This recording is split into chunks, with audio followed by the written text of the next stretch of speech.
Hi, welcome along to Barbecue Life UK. My name's Tom, and today we're going to be doing a tour of the shack, and I'm going to show you a brand new piece of kit.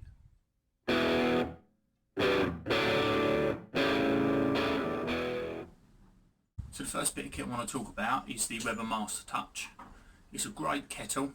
I picked it over the premium because I like the ash catcher on the bottom. It also came with the Bbq'S grill grate that folds in and has got the centre that comes out. I'll open it up and I'll show you that in a minute in case you're not familiar with it.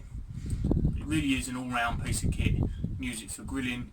You can put the lid down and do a low and slow. It's a fantastic versatile piece of kit. So another reason to pick it over the premium is the fact that it's got somewhere for your lid to go. And it also works really well as a windbreak. It stops your wind from coming in and blowing your ash all over your food. The other advantage to the Bbq'S grill grate is the fact that they're hinged on either side. So if you've got your charcoal baskets underneath and you need to top up your fuel while cooking, then you can just lift your lid, pop them out, fold them up and then drop your charcoal in. You don't need to lift the whole grill out.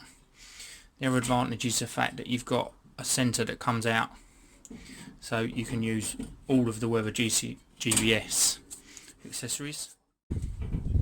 These centres lift straight out, and then there's lots of accessories you can get. The only one I've got is the sear grate, and that pops straight in. So the next bit of kit I want to talk about is my flat top grill.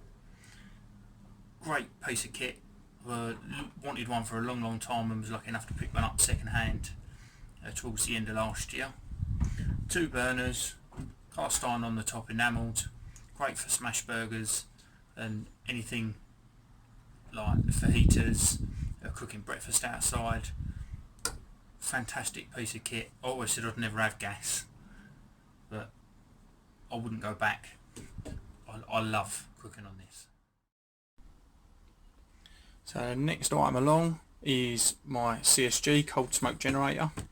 It's brand new, hasn't been used. I've got this for Christmas. I just haven't got around to having a play with it yet, but it's definitely something I'm looking forward to having a play around with.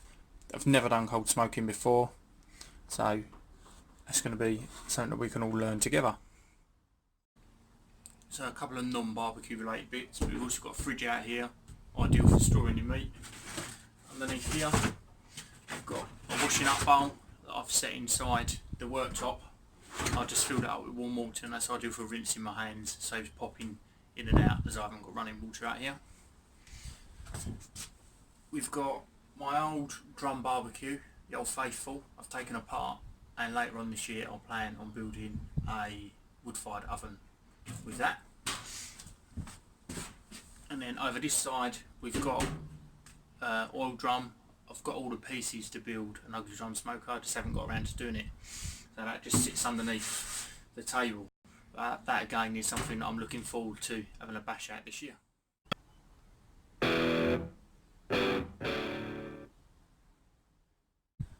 So along this end of the shack I've got all my equipment. So I've got my spatulas, vegetable grates, fish grate, pizza peel, wok with holes in it. That's good fun to use for smaller stuff, veggies and things. And then all my sauces on hand. Marcus's cherry rub, just still haven't used. I'm looking forward to giving that a bash. And a few oils. Mounted that on a piece of aluminium plate that I managed to get hold of from work. And I think that makes a really nice backdrop. So last but by no means least, we've got a final piece of equipment. Brand new to me.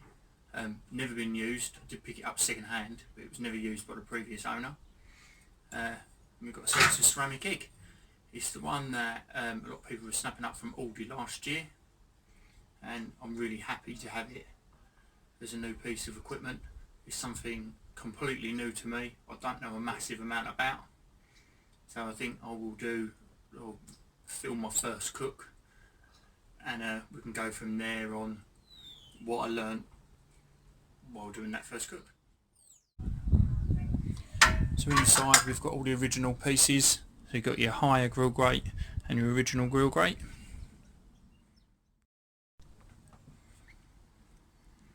And then underneath your grill grate is what your grill grate sits on, and then underneath that you've got your diffuser plate. So I was also lucky enough that the bloke I bought it from, he bought some stainless steel diffuser plates. We've got a half moon one, so half direct and half indirect. I've also got a steel, needs a good clean. I've also got a steel one, which I've got two of these, so I can use one as on top of the grill for doing smash burgers and things like that, and then I can also have a metal one as the diffuser plate if I decide. So I hope you've enjoyed looking around the shack and looking at the different bits and bits that I've got. Things are going to change this year with the new equipment. I'm going to extend the shack down a bit further, so I thought it would be nice to show you what it's like now and then show you what it's going to be like towards the end of the year when I've done all the changes. So if you like what we're doing here at Barbecue Life UK, then please do subscribe to the channel. Make sure you like the video, leave me a comment underneath, let me know what you think, and thank you very much for watching.